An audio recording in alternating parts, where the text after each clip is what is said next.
Tumayo po tayong lahat. Tayo po yung manalangin. Aming Diyos na makapangyarihan sa lahat.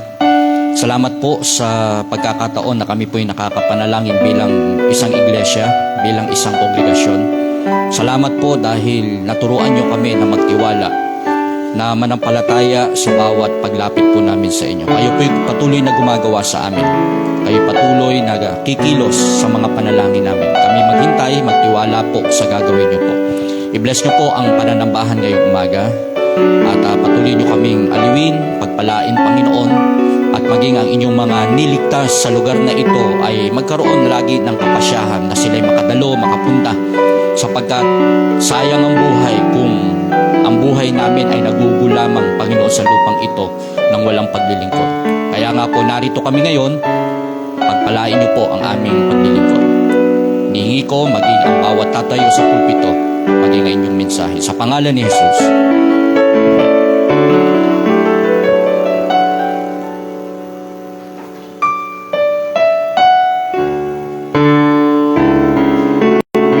Scripture reading from the book of Matthew chapter 1 verses 18 to 25. Now the birth of Jesus Christ was on this wise, when as his mother Mary was espoused to Joseph. Before they came together, she was found with the child of the Holy Ghost. Then Joseph, her husband, being a just man, and not willing to make her a public example, was minded to put her away privately. But while he thought on these things, behold, the angel of the Lord appeared unto him in a dream, saying, Joseph, thou son of David, fear not to take unto thee Mary thy wife, for that which is conceived in her is of the Holy Ghost. And she shall bring forth a son, and thou shalt call his name Jesus, for he shall save his people from their sins. Now all this was done, that it might be fulfilled, which was spoken of the Lord by the prophet, saying,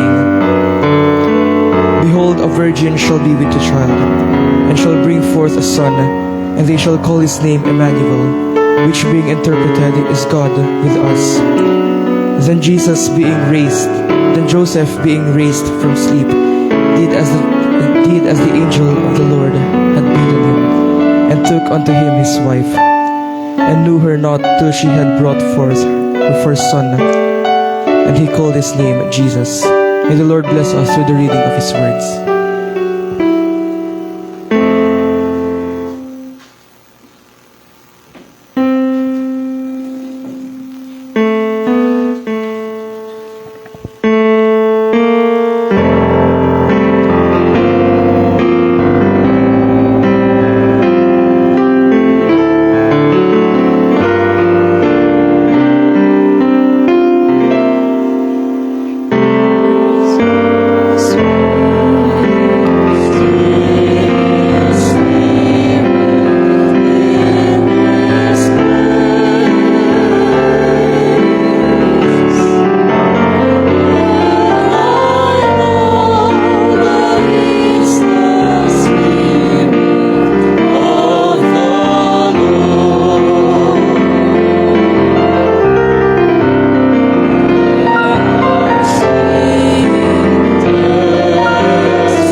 Tayo po yumuko at pumikit, tayo po manalangin. Dakilang Diyos naming Ama na mapagpala sa lahat.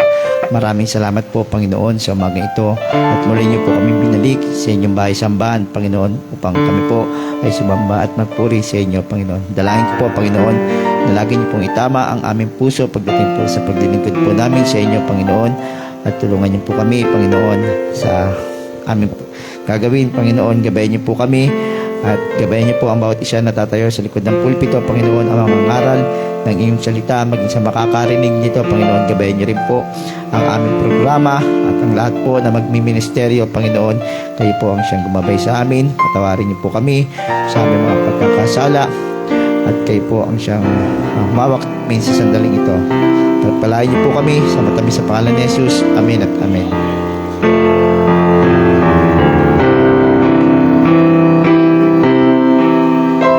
First Sunday of December, Merry Christmas sa ating lahat. Awitan po natin. Aawit po tayo sa Panginoon. Joy to the world. Awitin natin lahat ng stanza nito.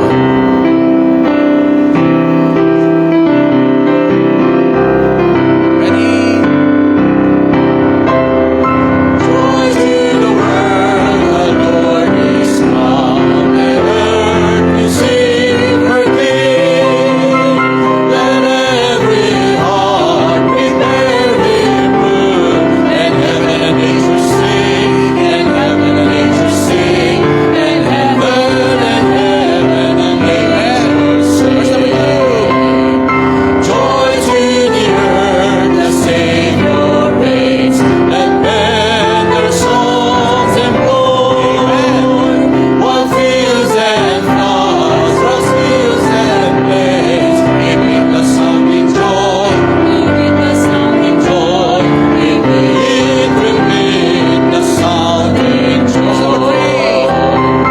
No more let sins and sorrows grow, or thorns infest the ground. He comes to make His blessings flow. For us the mercies found, for us the mercies found. Last stanza. Sing. He rules the world with truth and grace, and makes the nations prove the glories of His righteousness, and wonders of His love, and wonders of His love, and wonders and wonders of His love. Amen. Makakaupo na po tayo. At family special number.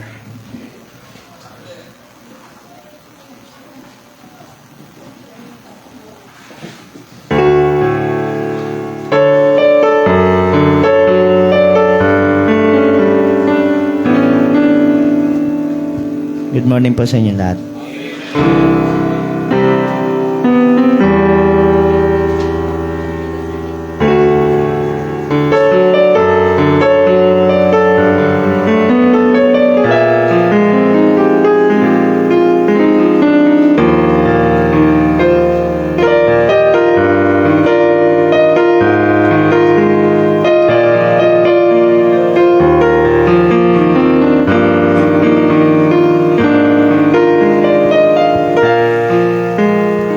Ano po? Galatians 6:10.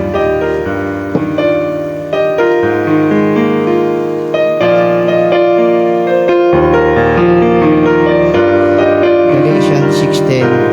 Sabi po dito, kaya nga samantalang tayo'y may pagkakataon ay magsigawa tayo ng mabuti sa lahat at lalo na sa pagkasangbahayan sa pananampalataya.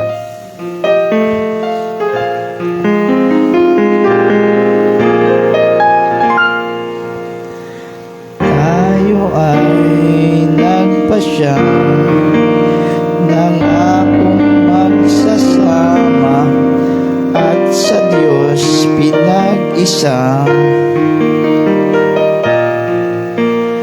Tayo ay magbubuklod ng pamilyang kay saya, nananalig sa Kanya.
sa Diyos. Thank you po.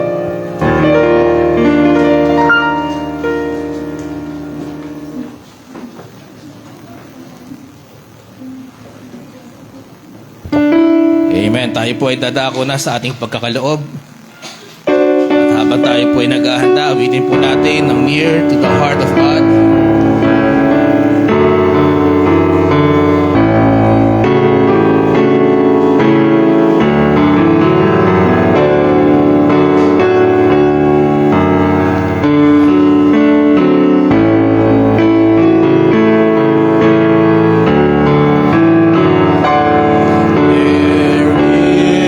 Is a place of quiet rest, near to the heart of God, a place where sin cannot molest, near to the heart of God.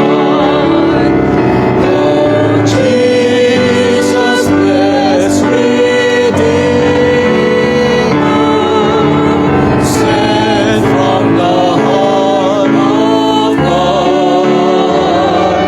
Lord, us awake before Thee, near to the heart of God. There is a place of comfort sweet, near to the heart of God. A place where we our Savior meet, near to the heart of God. Oh, Jesus, blessed Redeemer, sent from the heart of God. Hold us who wait before Thee, near to the heart of God. There is a place of full release, near to the heart of God. A place where all is joy and peace, near Mahirap po tayo to lahat. the heart of God. Oh, Jesus, blessed Redeemer, sent from the heart of God. All us who wait before Thee, near to the heart of God. Sa Satis.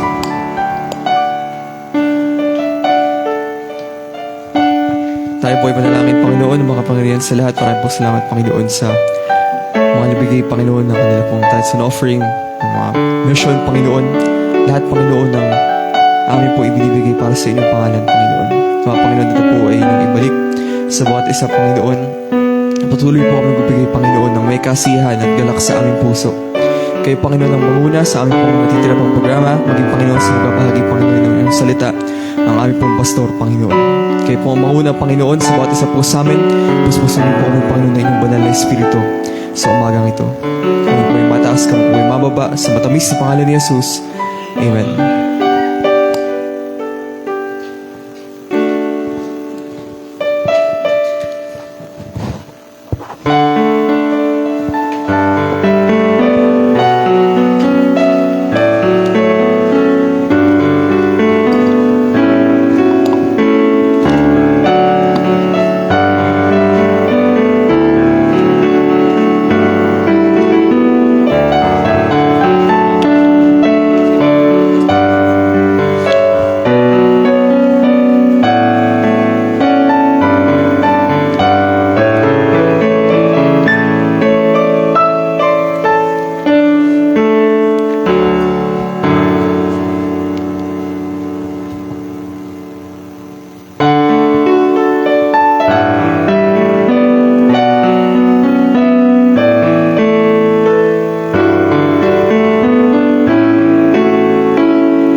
Good morning, everyone.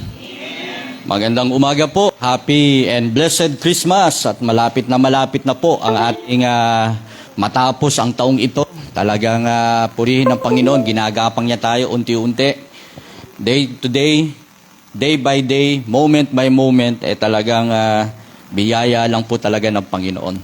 At tayo naman po bilang isang kalipunan ay dapat po nating makita ang kahalagahan ng araw po lagi ng linggo. Ano po, at ang pastor nyo naman po, hindi naman po pwedeng wala ako ng linggo dahil tinamad ako. O kaya meron akong ibang appointment na walang kinalaman sa ministry. Kung ako man ay wala mga kapatid, ay dahil ako'y naimbitahan pa rin para magministeryo. At meron naman tayong mga pwedeng i-assign sa ating pulpito, sa pulpit ng anyong pastor, para mangaral pa rin. Ang hirap na nung wala ka sa church kasi may inuna kang mga bagay para sa lupa. Dapat makita po natin, it takes maturity talaga para gawin ng isang Kristiyano na huwag ipagpalit ang Sunday sa Panginoon. Takes maturity talaga. Okay? Alright, tumayo na po tayong lahat at tayo po ay magbabasa na ng salita ng Panginoon. Blessing talaga, kaninang maga, basa, tapos tumayo dito si Brother Sean, basa, and then basa ulit tayo. At alam nyo, pag nagbabasa kayo, dapat may pangunawa. Bigyan kayo ng wisdom ng Panginoon na naiintindihan nyo po yung bawat letra, bawat titik, ano ang sinasabi nito. Dati yan po ang problema ko, wala akong comprehension Yung bang hindi mo nauunawaan. Nababasa mo, naiintindihan mo, mo lang, nakikita mo yung letra, pero yung unawa, hindi mo alam Later on, binigay na rin ng Panginoon. Talagang aral lang, aral. Okay? Magtsatsaga ka, bukas ka ng dictionary, thesaurus. Ngayon, napakabilis na ng knowledge ngayon. Taka lang sa Google, meron na. Okay? Mga malalalim na salita, hindi mo maintindihan. Tingnan mo na, makikita mo na ibig sabihin nun. Alright? Colossians chapter 3, from verse 1 to 4. Colossians chapter 3, from verse 1 to 4. Ready? Colossians chapter 3, from verse 1 to 4. Ready? Begin. If ye then be risen with Christ, seek those things which are above, where Christ sitteth on the right hand of God. Set your affection on things above, not on things on the earth. For ye are dead, and your life is hid with Christ in God. When Christ, who is our life, shall appear, then shall ye also appear with Him in glory. Binuhay na kalakip ni Kristo. Risen with Christ. Manalangin po tayo. Dakilang Diyos, maraming salamat po sa sandali ito na kami po'y mag-aaral ng inyong mga salita. Kami po'y kakain, hindi lamang maging kapakinabangan sa aming lupang katawan, kundi maging kalakasan lalo ng aming buhay espiritual. At makita namin na kung wala po kayo ay wala rin kami. Kaya nga po, sa oras na ito, ang kakain, ang tatanggap ay ang aming kaluluwa at ang aming espiritu para lalo kaming tumibay, Panginoon. At sa maaabot po ng inyong mga salita, ito po'y magbigay sa kanila ng kalakasan din po. Tulungan nyo ang bawat kapastoran, ang bawat mangangaral na tatayo po sa kanilang mga lokal na iglesia. Purihin ang iyong dakilang pangalan sa pangalan ng aming Panginoong Jesus. Amen at amen. Makakaupo na po tayo. Kinuha ko po ang title, diyan rin po sa verse 1. If ye then be risen with Christ, seek those things which are above. Risen with Christ. Kung kayo nga'y muling binuhay na kalakip ni Kristo, ay hanapin ninyo ang mga bagay na nangasa itaas, na kinaroroonan ni Kristo na nakaupo sa kanan ng Diyos. Ang sabi ng verse 2, ilagak ninyo ang inyong pag-iisip sa mga bagay na nangasa itaas. Okay? Nasa ibabaw tayo ng lupa, iyon ang pinagkakaabalahan ng tao. Itong ibabaw ng lupa. Pero ang sabi ng Panginoon, yung mas higit pa dito, hindi yung langit dito nakikita po natin, kundi yung mga bagay na makadiyos. Huwag sa mga bagay na nangasa ibabaw ng lupa. sapagkat kayo'y nangamatay na at ang inyong buhay ay natatagong kasama ni Kristo sa Diyos. Ang ibig lang sabihin po rito, kayo'y mga nangamatay, kayo'y hiwalay na sa sanlibutan. Ye are dead, ang sabi po dyan. Kayo'y wala na, for ye are dead and your life is hid with Christ. Hiwalay na, ibig sabihin, you are separated from the world. Ang inyong destinasyon patungo na sa langit, ang inyong kaluluwa ay patungo na sa Diyos. Therefore, ang sabi po dyan, natatagong kasama ni Kristo. Pagka si Kristo na ating buhay ay mahayag, ay mahahayag nga rin kayo na kasama niya sa kalawalhatian. Now, ang sabi nga po dito sa Romans chapter 6 verse 11, reckon to yourself, unto yourselves to be dead indeed unto sin, but alive unto God through Jesus Christ our Lord. Ngayong ikaw ay patay na sa sanlibutan, okay? Ikaw naman ay binuhay, okay? Ikaw ay kalakip na ni Kristo. Alive unto God Christ through Jesus Christ our Lord. Ephesians chapter 2 verse 5, even when we were dead in sins, had quickened us together with Christ, by grace ye are saved, mga kapatid. Kaya nga po, salamat sa Panginoon, muli niya tayong binuhay. Tayo'y patay, tayo'y hiwalay sa Panginoon, wala tayong destinasyon, okay? Walang kasiguraduhan ng buhay natin, nabubuhay tayo sa sarili natin, ginagawa natin ang ayon sa tingin nating tama, pero mula nung tayo'y muling binuhay ni Kristo, mga kapatid, salamat, nagkaroon po tayo ng liwanag. Tatlong bagay lamang po ito. Number one is the way that Christians are instructed. The way that Christians are instructed. Ang sabi po ng verse 1, seek those things.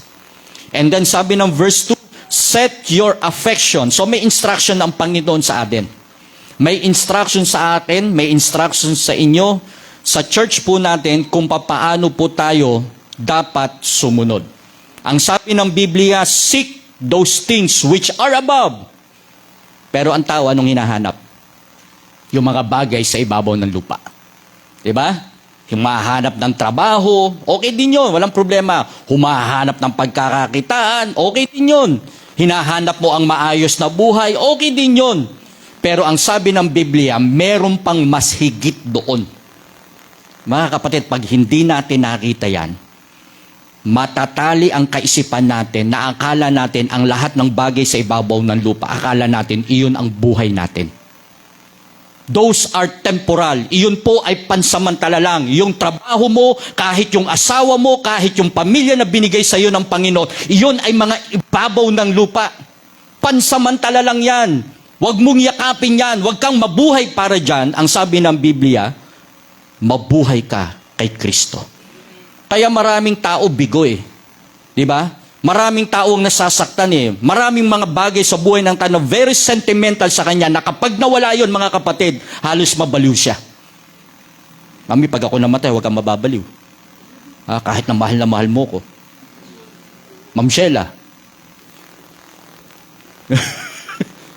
May Carmelita. Di ba? Mahal natin. Mga anak natin, mahal natin. Pero merong isang bagay na dapat nating mahalin sa ibabaw ng lupa. At ang turo ng Biblia, seek those things which are above, mga kapatid. Naalala ko itong mag-asawang to. Wala pasensya na kayo. Dalawa lang kayo Nung kinuha ang Panginoon yung si LJ, bira. Talaga namang, nung mabalitaan kung gano'n na nangyari, mga kapatid, lang appointment ko, binitawan ko eh. Pumunta ako sa Garcia, mga kapatid. Sinandwich ako ng mag-asawang ito eh. Niyakap ako ni Preacher Wilson sa harapan, si Mami Carmelita sa likod. Pastor, wala na. Habang nakikita ko yung bata, mga kapatid, wala nang buhay. Talagang mapapalupasay ka, talagang iiyak ka sa Panginoon, talagang sisisihin mo ang sarili mo. Bakit? Very precious sa atin ang buhay ng mga mahal natin sa buhay. Di ba? Very precious ang mga magulang natin, ang mga anak natin. Buhay pa lang ang pinag-uusapan natin, wala pa sa material. May mga taong, nabalitaan nyo si Juan Ponce Enrile. Hindi pa, ewan ko kung legit itong nabasa ko ha, sa Inquirer. Pagka-Inquirer, okay na yon. Meron siyang asset, ano magkano?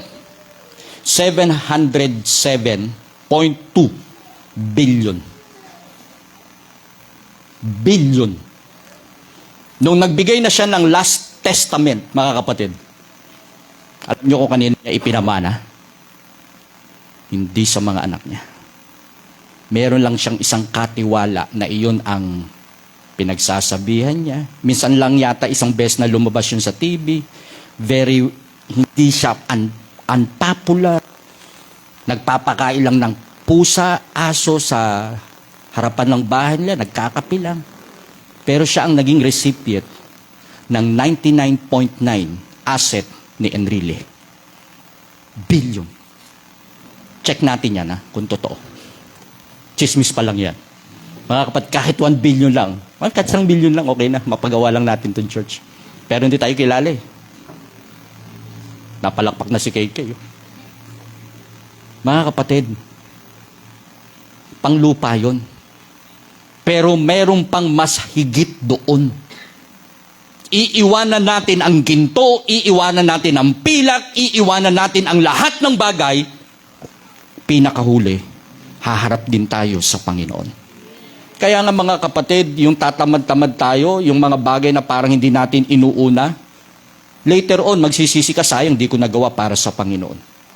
Now, ang sabi po rito, the way the Christian are instructed. Ano yon? We have to look unto Jesus, mga kapatid. He must be the first, He must be our focus. Siya po yung ating fulfillment sa buhay. Looking unto Jesus, the author and the finisher of our faith. Kaya nga po, tinuturo sa atin na lagi tayong nakatingin lamang kay Kristo. Learn to lean on Him. Sumandal ka sa Panginoon. Maraming problema, maraming magiging problema sa buhay. Learn from Him. Matuto ka kay Kristo. Live to Him. Live it to Him. Nakita mo si Kristo, sumandal ka sa Kanya, matuto ka sa Kanya, at ibigay mo lahat para kay Kristo. Mga kapatid, kapag ka kay Kristo ka nakinig, kapag ka kay Kristo ka sumandal, hindi ka malulugi. Hindi ka talo. Kapag meron kang sakit, look unto Jesus. Kapag merong magulo sa pag-iisip mo, tumingin ka kay Kristo. Kapag meron kang problema sa anak mo, sa asawa mo, sa kaibigan mo, sa kapamilya mo, sa mga umaaway sa iyo, tumingin ka lang kay Kristo. Mga kapatid, trust in the Lord with all thine heart and lean not unto thine own understanding. Ang sabi ng Panginoon, come unto me, all ye that are heavy laden, and I will give you rest. My yoke is easy. Ang sabi ng Panginoon. Learn of me, matuto ka sa akin. Kaya nga, ito po yung itinuturo sa atin ng Panginoon. The way the Christians are instructed. Seek those things that are above. Set your affection. Pag sinabi nating set, kapag nakita mo na, i-firm mo na, i-establish mo na, diyan ka na, huwag ka nang pasuray-suray, huwag ka nang paggewang-gewang, manatili ka na sa Panginoon. Let us lay aside every weight, the sin which that easily beset us. Sabi ng Hebrews chapter 12. Kaya nga po, ang buhay po natin ay may instruction ng Diyos. Number 2, the weariness the Christians are involved. Binanggit po sa verse 2, not on things on the earth. Ilagak ninyo ang inyong pag-iisip sa mga bagay na nangasa itaas, huwag sa mga bagay na nangasa ibabaw ng lupa. O binanggit ko po kanina, ang sabi po, itabi namang walang liwag ang mga pasan, ang bawat pasan, at ang mga pagkakasalang pumipigil sa atin. Ano po ibig sabihin? Ibig sabihin, there are weariness, there are troubles, may mga problema tayo na hindi ka inalis ng Panginoon doon. Diba, nagpe-pray tayo, Panginoon, alisin nyo naman po ito. Panginoon, tanggalin nyo naman po ito. Okay? Mga kapatid, there are times na hindi aalisin ng Panginoon. Maniwala kayo mga kapatid, hindi aalisin ng Panginoon. Tuturuan ka kung paano kang maging matatag sa problema mo na yan. Huwag mo naman pag-pray na mawala yung asawa mo. Panginoon, alisin mo nga itong anak ko na. Hindi yun. May mga bagay na talagang nandyan na yan eh. Minsan, pinasok mo na yan. Sabihin mo na lang, Panginoon, patatagin mo ko at ano po bang dapat gawin ko dito. Tayo rin naman may kasalanan. Kaya ang sabi ng Biblia, huwag sa ibabaw ng lupang ito. Kasi talagang mga kapatid, normal sa tao. Ako, naging matured lang ang utak ko mga kapatid. Nag-mature na lang ako nung ang nanay ko nakita kong kayod talaga, kayod marino. Aalis ng alas 5, darating sa bahay ng 10 o'clock, 11 o'clock ng gabi. Walang naiiwan sa amin, talagang sarili. May mga pinsan ako yan, itong pupuntahan namin mamayang gabi. Nakakasama namin sila, pero nagtatrabaho din. We learn to become independent talaga. Lagi akong mag-isip yung bang namatay yung ilaw. Sino magtatanggal ng bumbilyang nasira? May ganyan akong lagi. Kapag nagutom ako, sino ang magluluto ng pagkain ko? Pag nag-iisa na lang ako, sino magiging kasama ko? So natuto akong maging tumayo sa aking mga paa. Minsan nga sabi ko, paano kaya hinahatid ako ng nanay ko sa school? Pag ako na lang, paano gagawin ko? So nag-o-observe ako, tinitingnan ko mga kapatid, minsan sinubukan ko, hinatid kami. Hindi ako sumabay sa service. Nag-commute ako mga kapatid. Nakarating ako ng SSS. Saan ako nakatira? Sa Parang. Natuto ko. Yung pala, dapat may parang. Akala ko lahat ng jeep sasakyan. Mayroon palang paparang, may pamuntalban pala. Okay, may pa-SSS pala. Mga kapatid, naligaw ako. Natuto ko.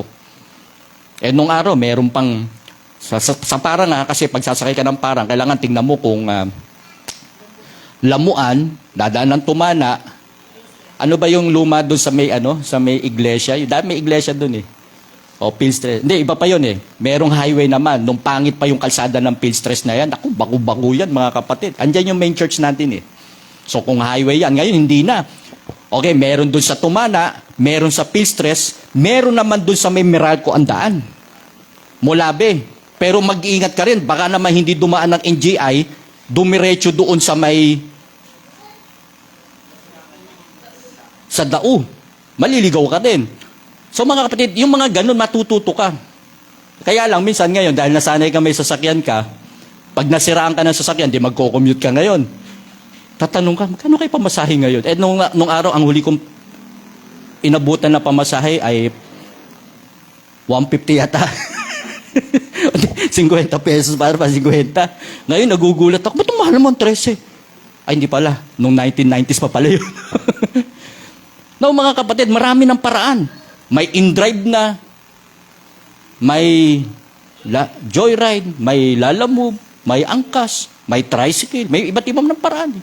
Now, what I'm saying mga kapatid, nagmamature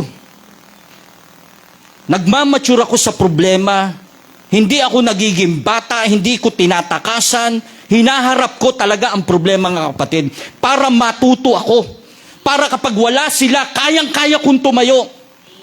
Mga anak, kahit wala ang tatay niyo, matuto kayo magluto. Hindi puro prito, hindi puro dilaga. Pag walang may pera, atakbo ko kay aling dito na lang ako Biblia. Huwag kayong mabuhay sa luto ng ibang tao. Matuto kayong magluto. Hindi nyo alam kung anong rekado ginagawa dyan eh.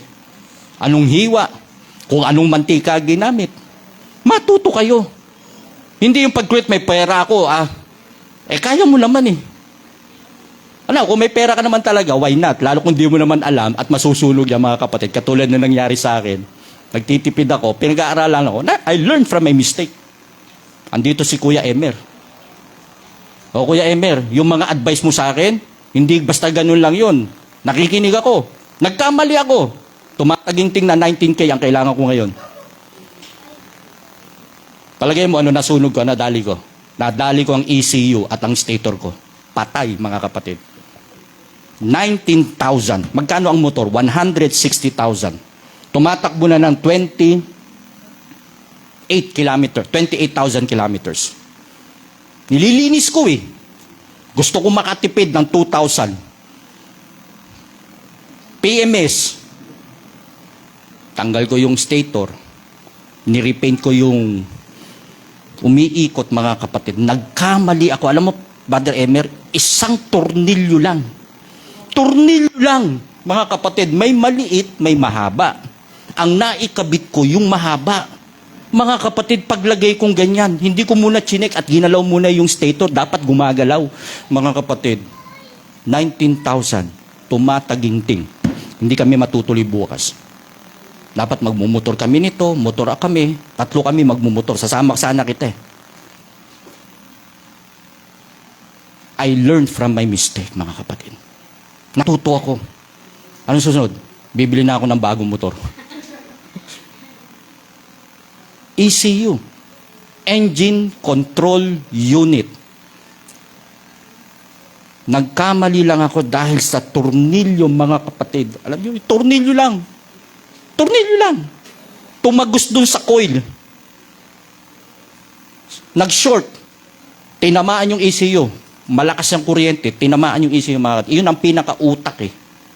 Ang pinakautak at puso ng motor. Kaya mga motor natin, okay yan. Pero pag nagkamali, ang laki ng gastos nyo. Maplatan ka, okay pa. Pero ingatan, natuto ko, mga kapatid. Natuto ko, mga kapatid. Ang sakit.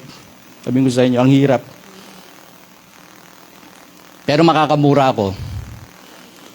Pero nakapagmura muna ako. Sabi ng mga anak ko, Dad, ano bang ginawa mo? Huwag mo na akong tanongin, inis na nga ako eh. Mamaya isa naman, Dad, anong ginawa mo? Ito pa isa. Yung misis ko naman, ayan, kasi, kalikot pa more. Ano lang yun, usapang pamilya. What I'm saying is, ganun kami, pero I learn. Sabi ko, next time, alam ko na gagawin ko. Bibigay ko na kay Emer yung, tumatanggap ka ba, no? 19,000, gagastos ka, benta ko na lang sa'yo ng mga 50,000. Nag-isip siya, may ADB ka.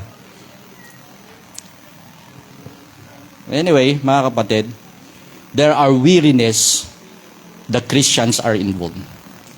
Either family mo, kayong mag-asawa, yung lifestyle ninyo, yung gawin ng buhay ninyo, yung bang naiangat na buhay, hindi kayo makababa, yung klase ng pagkain, yung klase ng pamumuhay, yung lifestyle natin, mga kapatid, minsan apektado ang paglilingkod natin. The weariness. We are full of troubles, mga kapatid. Full of trials. Full of temptation. Full of traps. Maraming patibong, mga kapatid. Marami din traitor. Full of traitors sa buhay natin. Nagbabanta dito. Andyan yung kapitbahay mo, minsan may tumatawag pa sa akin, Pastor, ang miyembro nyo, ganito, ganyan. Hindi naman, ba't ako maniniwala? Una, hindi ko naman siya nakikita. Yung membro ko, umaatin dito sa church, andito ngayon, faithful sa Panginoon, biglang may tatawag sa akin, Pastor, yung membro nyo, ganito, ganyan. Sino paniniwalaan ko? Sabi ko, pambira tong taong ito, hindi nga nagpupunta sa church eh. Basta makaharap ko lang, kasi text lang eh, pag natatawagan ko, ayaw sumagot eh. Mga kapatid, the thief cometh not but to kill, but to steal and to kill and to destroy. Iyan ang trabaho ng dyablo. To deceive, para dayain tayo. Kaya ang sabi ng Galatians chapter 5 verse 1, stand fast therefore in the liberty wherewith Christ had made us free, and be not entangled again with the yoke of bondage.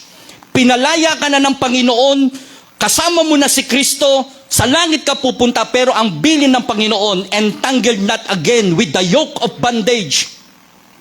Pasako po tayo sa Panginoon. Huwag na tayong padaya sa dyablo. Yung mga trabaho po natin, blessing yan sa Panginoon. Blessing yan sa Panginoon. Kumikita ka, nagtatrabaho ka dyan, blessing yan ng Panginoon. At ang sabi ng Panginoon, maging katulad ka ng isang sundalo. Maging katulad ka ng isang kawal ni Kristo. At ang sabi po dito, endure hardness as a good soldier of Jesus Christ. No man that warreth entangled himself with the affairs of this life. Kung ikaw ay sundalo ni Kristo, kakaiba ka na. Sa pagtayo mo, sa pisikal mo, sa pananalita mo, mga kapatid, iba ang tindig ng isang sundalo. Gwardya nga lang di ba? Gwardya lang Iba pa yung sundalo. Iba pa yung talagang dumaan sa training. Iba yung mga elite na sundalo, mga kapatid. Kapag ang sundalo, mga to, they are trained physically. Bagamat may nakikita akong mga sundalo dyan, o mga pulis-pulis natin dyan, pag nakita kong malaki dyan, paano kaya habol to pag may magnanakaw? Noong panahon ni Pampilo Lacson, talagang una niyang pag-upo doon, walang pulis na malaki tiyan. Sabi niya, ay, ang dami na mag-exercise. May meron lang certain, sabi ko, lagot ako kung ako naging pulis. Okay? They are trained physically, mentally. Kaya nilang kontrolin. Kapag ka sila ay naka-enkwentro, okay? May baril sila, psychologically, hindi agad puputok. Hindi nila babarilin. They are mentally fit. And they are emotionally fit, mga kapatid. Kaya po ang mga soldiers natin, alam nila kung sino yung kalaban nila. Hindi nag-aaway ang kapwa sundalo. Soldiers fight only enemy combatant. Talagang ang kalaban lang nila kung sino yung leftist, kung sino yung mga makaliwa. Ang mga sundalo po, do not harm the enemies who surrender. Kapag ka meron silang nakitang nag-surrender na mga kapatid, hindi nila ito papatayin agad. Pero sa panahon natin mo ang iba, di ba? Nagkakaroon ng mga setup para lang mapatahimik. Aalisin sa dahil malaking testigo to, anong gagawin ng ating sundalo? Ng ilang mga nasa, uunahan na para hindi makapagsalita. Soldiers do not kill or torture enemy during prisoner wars. Soldiers collect and care for the wounded and whether friend or foe. Pag nakakita yan ng mga may sakit o tinamaan, mga kapatid, they help, they rescue, they comrades. Soldiers treat all civilians humanly. Kapag alam nilang hindi nakaaniyan, hindi naman siya sundalo, mga kapatid, iniiwasan nila yan. Iniiwasan nila. Bata, babae, buntis, elderly, during combat. Soldiers do not steal, but rather respect the private property and possession. Kapag ka sila ay pumasok, may search warrant, mga kapatid, hindi nagnanakaw yung mga yan. Paglabas, may mga kanya-kanya na silang hindi po sila ganun. Soldiers should do their best to prevent violation of the law of the war. They report all violations of the law of war to their superior. Mga kapatid, anong ibig sabihin? They protect the sovereignty and the constitution ng isang bansa. Ganun ang isang Kristiyano, ganun ang isang sundalong mananampalataya. Kinakailangan talagang alam natin ang ginagawa po natin. Kaya nga po, ang sabi ni Job, nalalaman niya ang aking daan, ang aking nilalakaran. Pagka kaniyang nasubok ako, ay lalabas ako na parang ginto. Sabi niya, ang aking paa ay sumunod na lubos sa kaniyang mga hakbang, ang kaniyang daan ay aking iniingatan at hindi ako lumiliko. Anong ibig sabihin nito, mga kapatid? Anong ibig sabihin nito? Alam niya kung ano yung pwede magpalumbay sa kanya. Alam niya kung ano yung pwedeng magpahamak sa kanya. Kaya ang sabi po niya, hindi ako lalayo sa Panginoon. Mga kapatid, not only the way the Christian are instructed, the weariness the Christian are involved, but also the wages the Christian will invest. Kapag ikaw ay hindi lumayo sa Panginoon, ang sabi ng binasa po natin, when Christ who is our life, na si Kristo ang ating buhay, shall appear, that shall also appear with Him in glory. Makakasama natin ang Panginoon sa kaluwalhatian. Kung paano ang kanyang kaluwalhatian, makakapiling natin siya, mga kapatid. Darating ang panahon, tiis lang, konti na lang, mga kapatid. Huwag kayong titigil sa paglilingkod sa Panginoon. Alam niyo, yung future reward natin sa Panginoon, ibang klase. The future reward, ang sabi ng Diyos, kung nasaan ako, ay nandun din kayo. That where I am, there ye may be also. Yung nangako sa atin, one day, makikita na natin ng mukhaan. Face to face, harap-harapan natin makikita si Kristo. Yung kanyang karangalan, yung kanyang kabanalan, mga kapatid, makikita natin face to face one day. At kung paano naghahari si Kristo, kasama din natin siyang maghahari. Tayo'y maghahari din. If we suffer, we shall also reign with Him. 2 Timothy chapter 2 verse 12. The future glory is we will inherit all things. Mamanahin natin ang lahat para kay Kristo. So this is the wages, yung magiging pakinabang ng isang Kristiyano kapag siya ay nag-i-invest, naglilingkod sa Panginoon. Kaya nga po, yung paglilingkod natin, mga kapatid, huwag niyong ganun-ganun lang. Gawin niyo para sa Panginoon. Pagbibigay, pagkakaloob, pagtayo niyo rito, pag-awit natin, pagtuturo natin, yung testimony natin, mga kapatid, gawin po natin na may pagtatapat. Because we are risen with Christ. Ang pagtatagumpay po, andyan na lang. Wala pong Kristiyanong talunan. Death is swallowed up. Nay, in all these things, we are more than conquerors. Bakit? Sapagkat si Kristo po ay nasa atin. Yung nagsasabi ng pangako, mga kapatid, kanyang tutuparin ito pagdating ng araw. Mga kapatid, are you risen with Christ? Kasama mo ba si Kristo? Kung hindi, mga kapatid, talo ka. Malungkot ka. Pero para magtagumpay ka, look unto Jesus. Tumingin ka lang kay Kristo.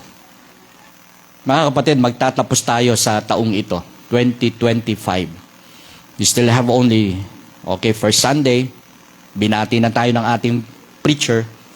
Sabi niya, Merry Christmas, first Sunday, mga kapatid. Ilang Sunday ba ang December natin? 4. So, ilan na lang? 3 na lang. 3 na lang. 3 Sunday na lang. Kamusta kaya? Kamusta kaya? Nung pinag-pray nyo yung January, pagpasok ng 2025, kamusta kaya? Lumipas ang maraming buwan, naging matagumpay ka ba? Naging lalong mainit ka ba sa Panginoon? Naglilingkod ka ba sa Panginoon? Mas lalo ka bang pinagpala?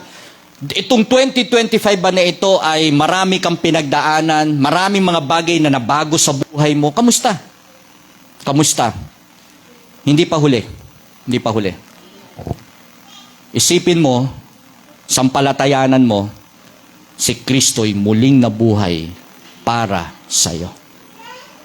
Kung si Kristo'y muling nabuhay para sa'yo, ibig sabihin, may pag-asa pa para mangyari ang mga bagay na inilalapit mo kay Kristo. Manalangin po tayo. Mapagpalang Diyos, salamat po.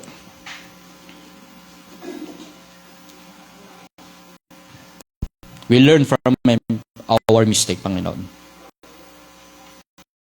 Natututo kami sa ganap. Pero hindi ibig sabihin, yabang kami na kaya namin. Sa kaginhawahan man o wala, kayo lang, Panginoon. Lalo sa panahon ng kawalan, Panginoon, matuto kaming humingi ng tulong sa inyo. Huwag kaming ma-pride. Huwag kami magyabang. Una, wala naman kaming ipagyayabang. Kung meron man kami, sa inyo rin po ito galing. Kung may ibibigay kami, may pagkakaloob kami, may igaganti kami, tinuruan nyo lang kami, Panginoon. Kaya nga po, yung stewardship, lahat ay pagtitiwala nyo lang sa amin. Na-inherit lang namin ito sa inyo, Panginoon. Huwag tayong maging malikot sa pag-iisip. Huwag tayong masyadong matanong. Baka tayo mismo ay meron pang dapat ayusin sa Diyos. Tumayo po tayong lahat. Pasalamatan natin ng Diyos sapagkat siya'y muling na buhay. We are risen with Christ. Dati rin tayong patay. Wala tayong pagkakilala kay Kristo. Malayo tayo kay Kristo. Hindi tayo naglilingkod. Pero dumating ang mensahe ng Diyos, kailangan natin si Kristo. Mga kapatid, kalakip nito'y muli niya tayong makakasama. Muli nating makakasama si Kristo. We are risen with Christ. Kamusta ang buhay mo, kapatid? You can come. Sabi mo, Panginoon, salamat po. Nagkaroon ako ng pag-asa. Minsan ang tao, kung kailan may problema, naninisi pa. Nanunuro pa tayo. Pero sa katunayan, mga kapatid, kaya may problema, ang may kagagawan yan, hindi naman si Kristo eh. Tayo rin ang may kagagawan. Nagkamali kasi tayo sa decision natin, nagkamali tayo sa ginawa natin. Mga kapatid, dapat ang maging paraan nito'y natuto tayo. Naging paraan ito para ma-realize natin, ay nagkamali ako.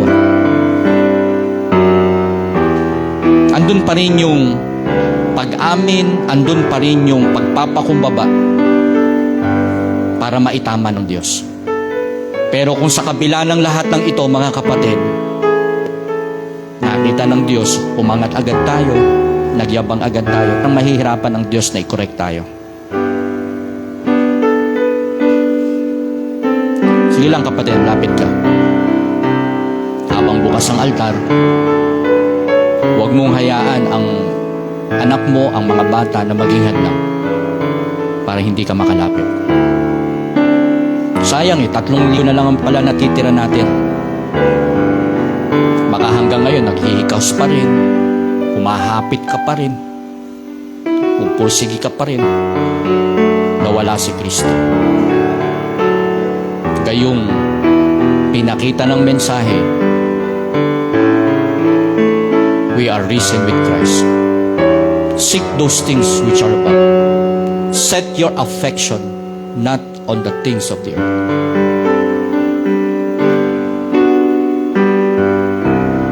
Panginoon, maraming salamat po. Pagpapalain niyo po ang inyong mga mensahe sa aming mga puso. Malalaman niyo ito, Panginoon, kung sa panahon na may problema, kung ito'y kakarga, kung ito'y maia-apply namin after this. Panginoon, dalangin ko, huwag agawin ng dyablo ang mga binhing ito na naitanim sa aming mga puso, kundi mabuhay kami sa inyong mga salita. Palakasin niyo po ang inyong mga anak na nagsilapit. Abutin niyo sila, Panginoon. Tulungan niyo sila na maging matagumpay alang-alang kay Kristo. Purihin ang iyong dakilang pangalan. Ang lahat ng ito ay aming panalangin sa ngalan ni Jesus. Amen at Amen.